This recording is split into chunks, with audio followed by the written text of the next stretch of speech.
ஆண்டவராகிய இயேசுவின் நாமத்தினாலே உங்களை சந்திப்பதிலே மகிழ்ச்சி அடைகிறேன். கடந்த நாட்களிலே நீங்கள் பிரகாசம் அடைய சில ஆலோசனைகளை நான் உங்களோடு பேசினேன்.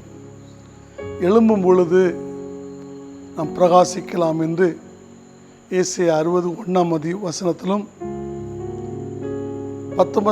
மத்தேயு எழுதின சுவிசேஷம் 13:43 நீதிமான்கள் தங்களுடைய பிதாவின் ராஜ்யத்திலே சூரியனைப் போல அவர்கள் என்றென்றைக்கு பிரகாசிப்பார்கள் என்றும், நியாயாதிபதி புஸ்தகம் 5 31 தேவனுடைய சமூகத்திலே வல்லமையாய் உதிக்கிறவர்கள் சமாதானத்துக்குள் வாழ்வார்கள் என்ற கர்த்தருடைய வார்த்தையும், அந்த யோவான் சில காலம் எழும்பி பிரகாசிப்பிக்கின்ற ஒளியாயிருந்தார், அந்த ஒளியிலே நாம் நடக்க வேண்டும் என்றும், அப்போது நம்ம எப்பொழுது கர்த்தருடைய பிரகாசிக்க முடியும், கர்த்தருடைய சமூகத்தில் நாம் தரித்திருக்கும் பொழுது பிரகாசிக்கலாம் என்று மோசே குறித்து யாத்திராகமம் 34 28 30 வரையிலும், மத்தேயு 17 1-2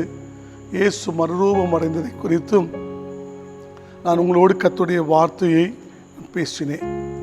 இந்த நாட்களிலே நாம் ஆண்டவராகிய இயேசுவை நோக்கி பார்க்கும் பொழுது நாம் என்ன செய்ய முடிகிறது? பிரகாசம் அடைய முடியும். அதாவது நம்முடைய வாழ்க்கையில் இந்த உலகத்திலே பிரகாசம் அடைவதற்கு ஒரு வழி இருக்கிறது. அவருடைய பாதத்தில் தரித்திருக்க வேண்டும்.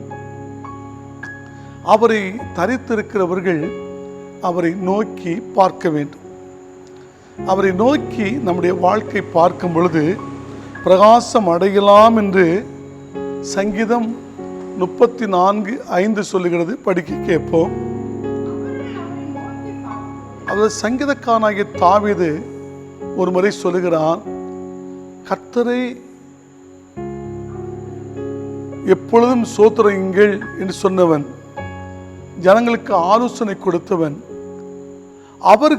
அவர்களை நோக்கி பார்த்த பொழுது பிரகாசம் அடைந்தார்கள், அவருடைய முகங்கள் வெட்கப்படவில்லையா. பாருங்க, யாரை நோக்கி பார்த்தவர்கள்? கர்த்தரை. இந்த உலகத்திலே அநேக மனுஷர்கள் அநேக பேரை நோக்கி நோக்கி பார்ப்பார்கள். பேதுரும் யோவானும் என்ன செய்கிறார்கள்? தேவாலயத்துக்கு போகிறார்கள். போகும் பொழுது வழியிலே சப்பானியா இருக்கிற ஒரு மனுஷன் பிச்சை கேட்டுட்டு இருக்கிறான். நமக்கு தெரிந்த சம்பவம் தான். அவன் சொல்றான், என்னை நோக்கிப்பா என்று சொல்லி, நோக்கி பார் என்று சொன்ன உடனே அந்த சப்பானி இவ்விடத்தில் ஏதாவது கிடைக்குமா என்று ஒரு அங்கலாய்ப்போடு நோக்கி பார்க்கிறான்.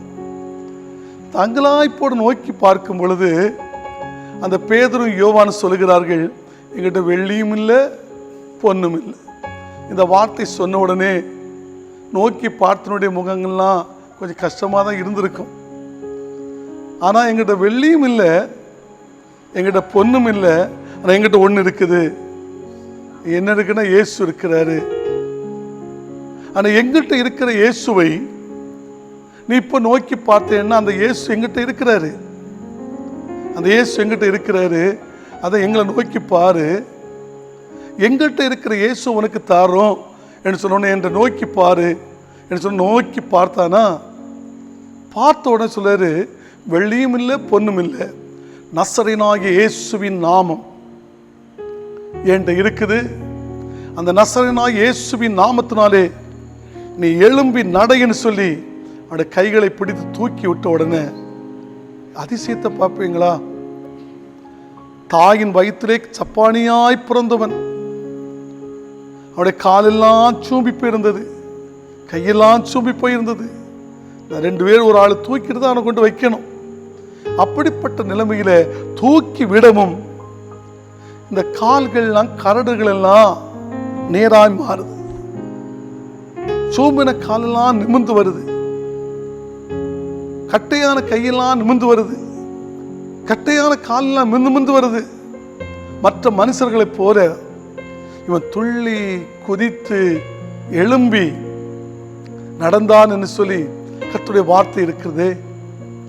அப்போ நம்முடைய வாழ்க்கையில் தெய்வ பிள்ளைகளே, நீங்கள் ஆண்டவராக இயேசு கிறிஸ்துவை நீங்கள் நோக்கி பார்க்கும் பொழுது நிச்சயமாய் சங்கீதக்காரனாகிய தாவீது சொன்னது போல அவரை நோக்கி பார்த்தவர்கள் பிரகாசமடைந்தார்கள். அவருடைய முகங்கள் என்ன செய்யவில்லை, வெட்கப்பட்ட போதில்லை. இயேசுவையோ அல்லது உண்மையான இயேசு கிறிஸ்துடைய பிள்ளைகள் கர்த்தர் இருப்பதை அறிந்து எங்கிட்ட வெள்ளியும் இல்லை பொண்ணும் இல்லை, ஆனால் ஒன்று எங்கிட்ட இருக்குது, நசரேயனாகிய இயேசுவின் நாமம். எல்லா நாமத்திற்கு மேலான இயேசுவின் நாமம் எங்களுக்குள் இருக்கிறது. அந்த நாமத்தினாலே எழும்பி நடைன்னு சொல்லுகிறார். அவர் உடனே என்ன செய்தான், எழும்பி நடந்தார். அப்படித்தானே, எழும்பி நடந்தார். நம்முடைய வாழ்க்கையில அன்பானவர்களே, அவர் நம்மை பிரகாசிப்பிக்கிற தேவன். வேதம் சொல்லுகிறது, அந்த யோவான் 1:9 என்ன சொல்லுகிறது, உலகத்திலே வந்து எந்த மனுஷனையும் பிரகாசிப்பிக்கிற ஒளியே அந்த மெய்யான ஒளி என்று சொல்லப்பட்டிருக்கிறது. எந்த மனுஷனையும். அது ஆண்டோட பிள்ளைகளே, ஒருவேளை அவனுக்கு பேர் கிறிஸ்தவனாக இருக்கலாம், உண்மை கிறிஸ்தவனாக இருக்கலாம், அல்ல ஒரு ஹிந்துவா இருக்கலாம், ஒரு முஸ்லீமா இருக்கலாம். நிச்சயமாய் சொல்லுகிறேன், எந்த யாராக இருந்தாலும் சரிதான், அவர்கள் இயேசுவை நோக்கி பார்த்தால் பிரகாசமடைகிறான். உலகத்திலே வந்து எந்த மனுஷனையும் பிரகாசிப்பிக்கிற ஒளியே அந்த மெய்யான ஒளி. அந்த மெய்யான ஒளி யார்? அது ஆண்டவராகிய இயேசு கிறிஸ்து என்று சொல்லி கர்த்தருடைய வார்த்தை சொல்கிறது. அன்பானவர்களே, அந்த யோவான் 8:12 படித்து பார்க்கும் பொழுது, மறுபடியும் இயேசு ஜனங்களை நோக்கி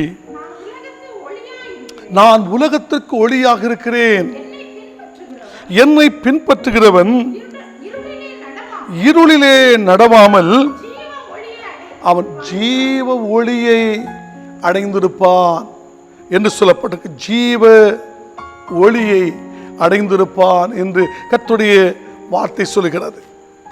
ஆண்டோடைய பிள்ளை நான் ஆவல் சொல்கிறார், நான் உலகத்திற்கு எப்படி இருக்கிறேன், ஒளியாயிருக்கிறேன் என்று சொன்னார். அந்த ஒளிதான் தேவனுடைய உலகத்திற்கு ஒளியாயிருக்கிறேன் சொன்ன ஆண்டவர் தான். நான் நேற்று சொல்லுகிறேன், அவர்களுக்கு முன்பதாக அவர் மறுரூபமானார். அவருடைய முகம் சூரியனை போல பிரகாசித்தது. எந்த மனுஷனையும் அவர் பிரகாசிக்கிற மெய்யான ஒளி என்று சொல்லி கர்த்தருடைய வார்த்தை உங்களுக்கு கொடுக்கப்பட்டது. அன்பானவர்களே, நம்முடைய வாழ்க்கையில நம்முடைய அருமைரட்சகராகிய ஆண்டவரை நாம் நோக்கி பார்க்கும் பொழுது வேதம் சொல்கிறது, அந்த யோவான் 1 உலகத்திலே வந்து எந்த மனுஷனையும் பிரகாசிப்பிக்கிற ஒளியே அந்த மெய்யான ஒளி. அவர் உலகத்திலே இருந்தார், உலகமோ அவர் மூலமாய் உண்டாயிற்று. உலகம் அவர் மூலமாய் உண்டாயிற்று, உலகமோ அவர் அறியவில்லை, அந்த ஒளியை அறியவில்லை. ஒளியை கொடுக்கிற தேவன் இன்னும் மக்கள் அறியவில்லை. சிலவர்கள் கால்நடையாக ஓடுகிறார்கள், சிலவங்க தவமிடந்து ஓடுகிறார்கள், அந்த ஜீவ ஒளி அடைவதற்காக ஓடுகிறார்கள். ஆனால் உலகத்தில் வந்த எந்த மனுஷனை பிரகாசிப்பிக்கிற அந்த ஒளி யார்? அவர் ஆண்டவராகிய இயேசு கிறிஸ்து மாத்திரம்தான். அந்த ஆண்டவராகிய இயேசு கிறிஸ்து மனுஷர்கள் ஆண்டு நிம்மதி கிடைக்குமா என்று சொல்லி ஏங்கி ஏங்கி எங்கெல்லாமோ நடைகளாக நடக்கிறார்கள், உருண்டு ஓடுகிறார்கள், தவம் இருக்கிறார்கள் அந்த ஒளியை கண்டுகொள்வதற்கு. ஆனால் நீ இருந்த இடத்துல இருந்து, நீ யாராக இருந்தாலும் சரிதான், நீ எந்த மதத்தினராக இருந்தாலும் சரிதான், நீ இருந்த இடத்துல இருந்து இயேசுவே அல்லது நீ இயேசுவே சொல்லி கூப்பிட வேண்டாம். இந்த உலகத்திற்கு ஒளியை கொடுக்கிற ஒரு தெய்வம் உண்டே, அது யார்? அந்த தெய்வம் எனக்கு வேணும். நீ கேட்டுப்பார். நீ கேட்டு பார்த்தால் அந்த தெய்வம் நிச்சயமாய் உனக்கு தரிசனமாவா. நீ தேடி போக வேண்டிய அவசியம் அல்ல, அவர்தான் உன்னை தேடி வந்தார். நீங்கள் என்னை தெரிந்து கொள்ளவில்லை, நான் தான் உங்களை தெரிந்து கொண்டேன் என்று கர்த்தர் சொல்லுகிறார். இந்த உலகத்துக்கு நீங்க ஆசீர்வாதமாக இருப்பதுக்கு தான் நான் உங்களை தெரிந்து கொண்டிருக்கிறேன் என்று ஆண்டவர் நமக்கு சொல்லியிருக்கிறார். அந்த அருமைரட்சகராய் ஆண்டவர் நம்முடைய வாழ்க்கையில கேட்கிற கேள்வி என்ன? நீ அவரை நோக்கி பார். நீ அவரை நோக்கி பார்த்தால் நிச்சயமாய் பிரகாசிக்க முடியும். அதான் சங்கீதக்காரனாகி தாவீது 16ஆம் சங்கீதம் 8ஆம் வசனத்திலே அவன் சொல்லுகிறான், கர்த்தரை எப்பொழுதும் எனக்கு முன்பாக நான் வைத்திருக்கிறேன், அவர் என்னுடைய வலது பாரிசத்திலே இருக்கிறபடினால் அசைக்கப்படுவது இல்லை. ஏனென்றால் அவரை முன்வைத்து அவரை நோக்கி பார்த்து அவன் ஓடின வேளையில ஒரு நாள் வனாந்தரத்தில் நிற்கும் பொழுது ஒரு முறை ஒரு சிங்கம் வந்தது, அதை கிழித்து கொன்றான். ஒரு முறை கரடி வந்தது, அதையும் கிழித்து கொண்டான். இன்னும் ஆண்டவர் பிள்ளைகளே, தேசத்தை அச்சுறுத்திக் கொண்டிருந்த கோலியாத் எல்லாரையும் பயமுறுத்தி கொண்டிருந்தான். அவனுக்கு முன்பதாக இந்த ஒளி இருந்தது நிமித்தம் அந்த கோலியாத்தை கர்த்தருடைய நாமத்தில் அவன் முறியடித்தான். எல்லா நாமத்திற்கும் மேலான இயேசுவின் நாமம். அவனை ஆண்டோடைய அன்பானவர்களே, அந்த கோலியாத்துடைய தலையை உடைத்தான். அவனுடைய பட்டயத்தை எடுத்தே அவனுடைய கழுத்தை வெட்டினான். அந்த ஒளி இருக்கும் பொழுது சத்ரு வெட்டலாம். ஒளி இருக்கும் பொழுது அன்பானவர்களே, ஆண்டுடைய சமூகத்தில் தேசத்துக்குள்ளும் நாம் பிரகாசிக்கலாம். வேதம் சொல்லுகிறது, அப்போஸ்தலர் 2:25 நீங்கள் படித்து பார்க்கும் பொழுது அதான் தாவீது சொல்லுகிறான். அப்போஸ்தலர் 2:25 நீங்கள் படித்து பார்க்கும் பொழுது என்ன சொல்லுகிறது? படியுங்கள். அவரை குறித்து தாவீது நோக்கி கொண்டிருக்கிறேன், நான் அசைக்கப்படாதபடி அவனுடைய வலது பாரிசத்திலே இருக்கிறார் என்று சொல்லுகிறார். அதனால் என்னுடைய இருதயம் மகிழ்ந்தது. அவரை நோக்கி பார்த்தால் நம்முடைய இருதயம் மகிழ்ச்சி அடையும், நம்முடைய நாவு களிகூரும், நம்முடைய மாமிசம் நம்பிக்கையோடு தங்கியிருக்கும். அவரை நோக்கி பார்த்தால் நம்முடைய ஆத்துமாவை பாதாளத்துக்கு வெளியேறு, உம்முடைய பரிசுத்த அவனுடைய அழிவை காணவிட்டே என்று சொல்லப்பட்டிருக்கிறது. அன்பானவர்களே, நம்முடைய வாழ்க்கையில அவருடைய கர்த்தரை நோக்கி பார்க்க வேண்டும். கர்த்தரை நோக்கி பார்த்துவிட்டு வேதம் சொல்லுகிறது, பிலிப்பியர் 2ஆம் அதிகாரம், பிலிப்பியர் 2ஆம் அதிகாரத்திலே அதிலே 14ஆம் வசனத்தை நீங்கள் படித்து பார்க்கும் பொழுது என்ன சொல்லுகிறது? பாருங்கள், நான் வீணாக ஓடினதும் நான் வீணாக பிரயாசப்பட்டதும் இல்லை என்கிற மகிழ்ச்சி கிறிஸ்துவின் நாளிலே எனக்கு உண்டாயிருப்பதற்கும், அதாவது இந்த கர்த்தருடைய வார்த்தையை, கர்த்தருடைய வசனத்தை, இந்த வசனத்தை, ஜீவ வசனத்தை பிடித்துக்கொண்டு உலகத்திலே சுடர்களைப் போல பிரகாசிக்கிற நீங்கள் பாருங்கள். நீங்கள் அடுத்து நம்ம என்ன வாங்க, ஜீவ வசனத்தை பிடித்து கொண்டால் நமக்கு ஒரு பிரகாசம்.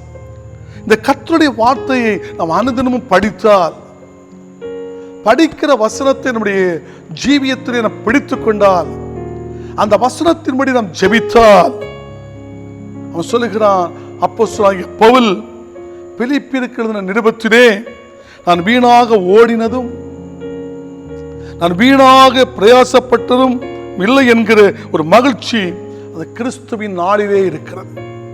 கிறிஸ்துவின் நாள், ஆண்டவராகிய இயேசு கிறிஸ்துவின் அந்த மத்திய ஆகாயத்தில் வருகிற நாள்தான் கிறிஸ்துவின் நாள். அந்த நாளில் ஒரு மகிழ்ச்சியை கொடுக்கிறார். ஜீவ வசனத்தை பிடித்துக்கொண்டு உலகத்திலே சுடர்களைப் போல பிரகாசிக்கிற ஒரு கூட்டம் அந்த மத்திய ஆகாயத்தில் எடுத்துக்கொள்ளப்படுவதுதான். தேவ பிள்ளைகளே, அதை குறித்து தான் பேசுகிறார். அப்ப நம்முடைய வாழ்க்கையிலே அந்த வசனம், அந்த வார்த்தை, நம்முடைய ஜீவ வேதம் என்ன செய்கிறது? வானமும் பூமியும் ஒளிந்து போகும், இந்த ஜீவ வசனத்துடைய ஒரு வார்த்தைகள் கூட ஒளிந்து போவது இல்லை. அவனுக்கு நல்லா தெரியும், இந்த வசனத்தை பிடித்தால் நமக்கு ஜெயம் உண்டு. கர்த்தருடைய வார்த்தையை பிடித்தால் நமக்கு ஜெயம் உண்டு. தத்தளித்துக் கொண்டிருக்கிற கடலுக்குள்ளே அவனோடு பிரயாணம் பண்ணி கொண்டிருக்கிற ஒரு கூட்டம் மடிந்து போகிறமே, கர்த்தருடைய வார்த்தை சொல்லுகிறது, நாளைக்கு ராஜாவுக்கு முன்பதாக நிற்க வேண்டும். இவன் உடனே சொல்லுகிறான், நாம் ஒருவரும் சாவது இல்லை, கரை சேருவோம். கர்த்தருடைய வார்த்தை அதுதான் ஜீவ வசனம். அந்த ஜீவ வசனத்தை நம்முடைய வாழ்க்கையை நாம் பிடிக்கும் பொழுது அந்த வார்த்தை நம்மை கரை சேர்க்கும், அந்த வார்த்தை நம்மை உயிர்ப்பிக்கும். அந்த வார்த்தை நம்முடைய வாழ்க்கையில என்ன செய்யும் தெரியுமா? மேன்மையை கொண்டு வரும். சங்கீதம் 119 சங்கீதம் 105 வசனத்தை நீங்கள் படித்து பார்க்கும் பொழுது என்ன சொல்லுகிறது? உம்முடைய வசனம் என் கால்களுக்கு தீபம், என் பாதைக்கு வெளிச்சம். பாருங்கள், உம்முடைய சொல்லுங்க, உம்முடைய வசனம், உம்முடைய வசனம் என் கால்களுக்கு எப்படிப்பட்டது? தீபம், என்னுடைய பாதைக்கு வெளிச்சம் என்று சொல்லுகிறார். தேவ பிள்ளைகளே, நம்முடைய வாழ்க்கையில அந்த வசனம் நம்முடைய கால்களுக்கு ஒரு தீபமா இருக்கு. நம்ம நடக்கிற இடத்துல எல்லாம் தீபமா இருக்கும், அது பாதைக்கு வெளிச்சமா இருக்கும். எங்கு போனாலும் அவரை நோக்கி பார்த்தால், இந்த வசனத்தை பிடித்தால், இந்த வசனம் நம்முடைய கால்களுக்கு ஒரு தீபம், நம்முடைய பாதைகளுக்கு அது நல்ல ஒரு வெளிச்சம் என்ன செய்கிறது? கொண்டு வருகிறது, வெளிச்சத்தை கொண்டு வருகிறது. அன்பான கர்த்தருடைய பிள்ளைகளே, நம்முடைய ஜீவியத்தில் நமக்கு வெளிச்சம் தேவை, இருள் அல்ல, வெளிச்சம். அந்த வெளிச்சத்தின் பிள்ளைகளாய் இந்த பூமிக்குள் நாம் நடக்க வேண்டியது அவசியமாயிருக்கிறது. நீதிமொழிகள் 6 அதிகாரம் 23 வசனம் என்ன சொல்லுகிறது? கட்டளையே விளக்கு, வேதமே வெளிச்சம், போதக சிற்சையே அது நமக்கு ஜீவ வழி. அது என்ன? கட்டளையே வெளிச்சம், விளக்கு, வேதமே வெளிச்சம். வேதம் தான் நமக்கு வெளிச்சம். இந்த வசனத்தை படிக்க படிக்க படிக்க அது வெளிச்சத்தை கொண்டு வரும். என்னுடைய சபையை சேர்ந்த ஒரு முதியவர் கடந்த வாரத்தில் என்னை சந்தித்து பேசினார். என்ன பேசினார்? பாஸ்டர், இந்த அதிகாரத்தை நான் பல முறை படித்து விட்டேன். இந்த வேத பகுதியை ஆதியாகமத்திலிருந்து வெளிப்படுத்துகிற விசேஷ வரையிலும் நான் 14 முறை நான் ரிட்டையர்டுக்கு பிறகு நான் படித்து விட்டேன் என்று சொன்னார். படித்ததற்கு பிறகு நான் மறுபடியும் மறுபடியும் மறுபடியும் ஒவ்வொரு வசனத்தை படிக்க படிக்க படிக்க அது என்ன சொல்கிறது? அது என்னுடைய வாழ்க்கையில இந்த கட்டளை எனக்கு விளக்காய் இருக்கிறது, அந்த வேதமே எனக்கு வெளிச்சமாய் இருக்கிறது.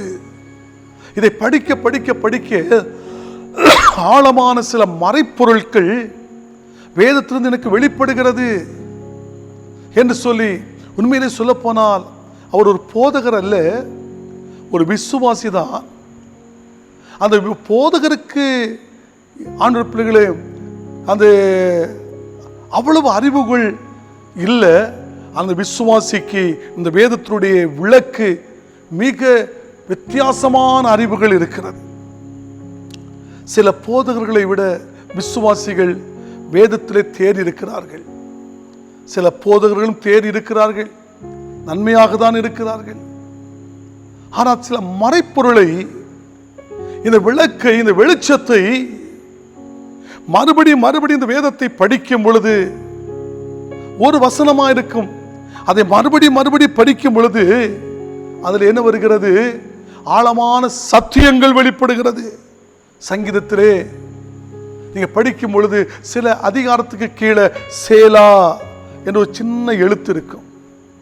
சின்ன எழுத்து சேலா. சேலா என்று சொன்னால் நீ படிச்ச வசனத்தை நீ ஒரு முறை கூட படிச்சு பாரு. அதுல ஆழமான சத்தியங்கள் அடங்கி இருக்கிறது. அதனுடைய அர்த்தம் தான் சேலா.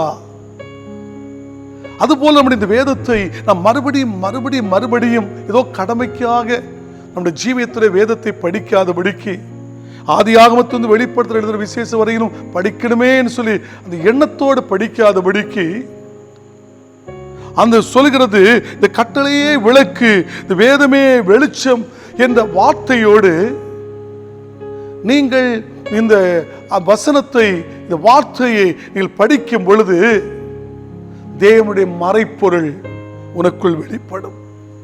தேவனுடைய ரகசியம் உனக்குள் வெளிப்படும். அதனுடைய குடும்பத்தை குறித்தும் வெளிப்படும், தேசத்தை குறித்தும் வெளிப்படும், சபையை குறித்தும் வெளிப்படும். நீ செய்ய போகிற ஒவ்வொரு காரியத்தை குறித்தும், கையிட்டு செய்கிற எல்லா வேலைகளை குறித்தும் இந்த கட்டளை, இந்த விளக்கு உனக்கு வெளிச்சத்தை காட்டும். உனக்கு வெளிச்சத்தை காட்டும். அன்பான கர்த்தருடைய பிள்ளைகளே, நம்முடைய வாழ்க்கையில் இந்த வெளிச்சம் உனக்கு வேண்டுமா? அந்த வெளிச்சத்திலே நடக்க நீங்கள் விரும்புகிறீர்களா? நாம் என்ன செய்ய வேண்டியிருக்கிறது?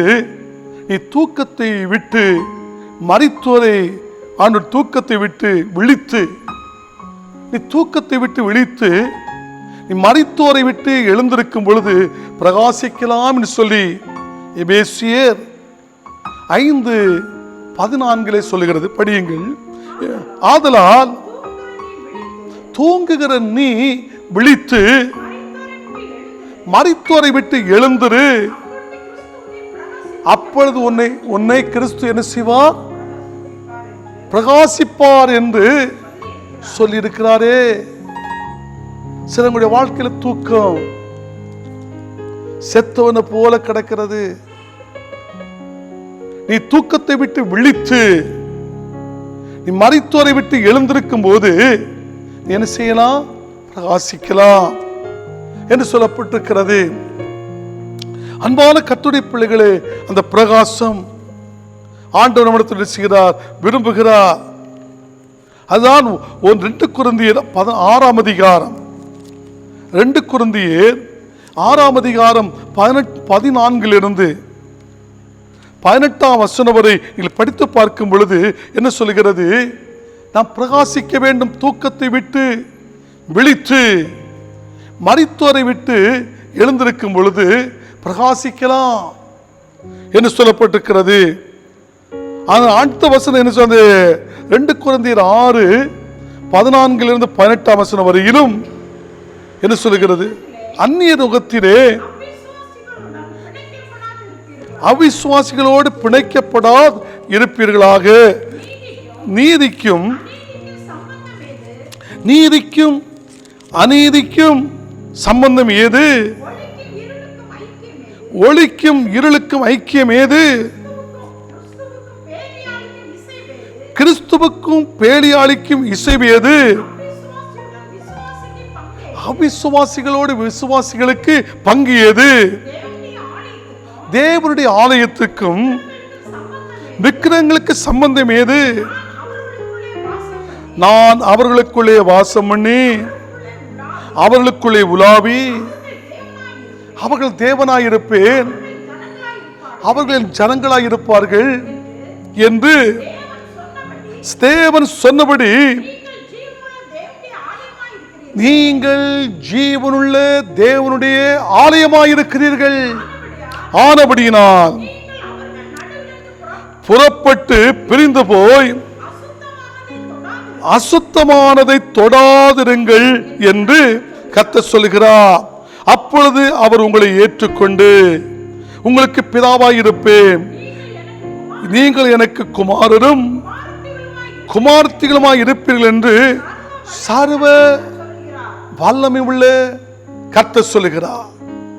அன்பான கர்த்தருடைய பிள்ளைகளே, அந்த சர்வ வல்லமை உள்ள கர்த்தர் சொல்லுகிறார். அப்போ ஆண்டவருடைய வார்த்தை என்ன சொல்கிறது?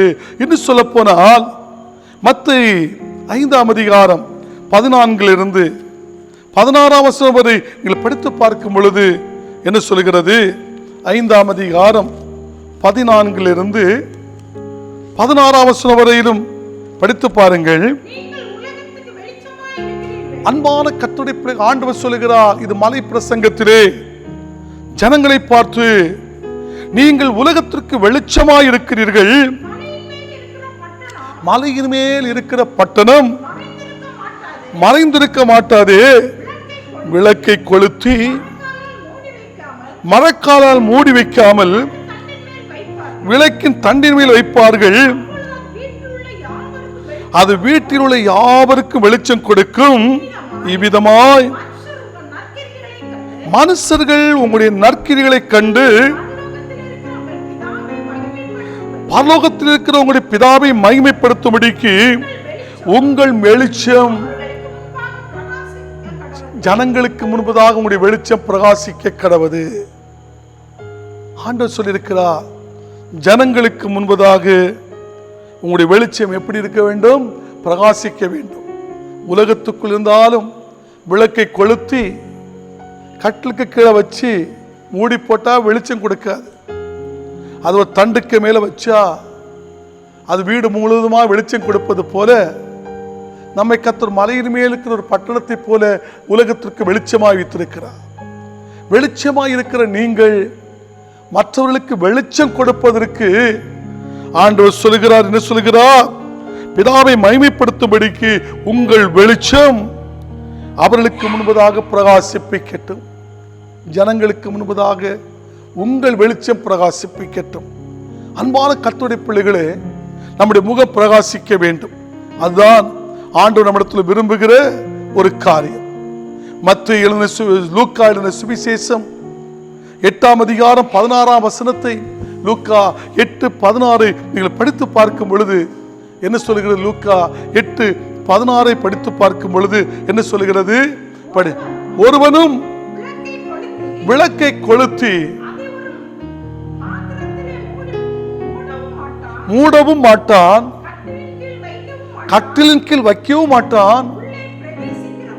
உள்ளே பிரவேசிக்கிறவர்கள் வெளிச்சத்தை காணும்படிக்கு விளக்கின் தண்டின் மேல் வைப்பான். அருமையான வார்த்தை, ஆலோசனை கற்றுக் கொடுக்கிறார். அநேக பேர் உன்னை பார்க்கும்படிக்கு உன்னுடைய விளக்கு மூடி வைக்கப்பட்டதா, கட்டிலின் கீழ் வைக்கப்பட்டதா, அல்லது தண்டின் மேல் அநேக பேருக்கு வெளிச்சத்தை கொடுப்பதற்கு வைக்கப்பட்டிருக்கிறதா? அன்பான கர்த்தருடைய பிள்ளைகளே, நீங்கள் என்ன செய்ய வேண்டும்? கர்த்தருடைய சமூகத்தை தரித்திருந்தால் நீங்கள் பிரகாசிக்கலாம். அவரை நோக்கி பார்த்தால் நீங்கள் பிரகாசிக்கலாம். ஜீவ வசனத்தை நீங்கள் பிடித்துக் கொண்டால் நீங்கள் பிரகாசிக்கலாம். தூக்கத்தை விட்டு நீ விழித்து மரித்தோரை விட்டு எழுந்திருந்தால் நீ பிரகாசிக்கலாம். அது மாத்திரமல்ல, நீ பரிசுத்த ஆவியினால் நிரம்பி இருக்கும் பொழுது நீ என்ன செய்ய? பிரகாசிக்கலாம். அப்போஸ்தலர் 7:55 சொல்கிறது, ஸ்தேவான் அவன் பரிசுத்த ஆவியினால் நிரம்பி இருக்கும் பொழுது அவனுடைய முகங்கள்லாம் பிரகாசித்தது என்று பார்க்க முடிகிறது. கண்களை மூடி செபிப்போமா? பரிசுத்தம் அன்பு நிறைந்த நல்ல ஆண்டவரே, கிருபையாய் தந்து இந்த நாளுக்காக நாங்கள் நமக்கு நன்றி செலுத்துகிறோம். ஆண்டவர், நாங்கள் பிரகாசம் அடைவதற்கு நாங்கள் சில வார்த்தைகளை கேட்டுக்கொண்டிருக்கிறோம். இந்த உலகத்திலே வாழுகிற நாங்கள் தேசத்துக்கு ஒரு பிரகாசமாக இருக்க வேண்டும், ஜனங்களுக்கு ஆசீர்வாதமாக இருக்க வேண்டும். அவைகளுக்கு எங்களை கர்த்தர் எடுத்து நீ பயன்படுத்துவீராக என்று உம்முடைய நாமத்திலே செபிக்கிறோம். உம்முடைய நாமம் உயர்த்தப்பட்டிருக்கட்டும். ஆங்கில ஆண்டவரும் உலக இரட்சகருமாய் இருக்கிற இயேசுவின் நாமத்தில் செபிக்க நல்ல பிதாவே, ஆமென், ஆமென். ஆண்டவர் உங்களை உங்களுடைய குடும்பத்தை ஆசீர்வதிப்பார். தேசத்திலே பிரகாசியுங்கள். ஆமென்.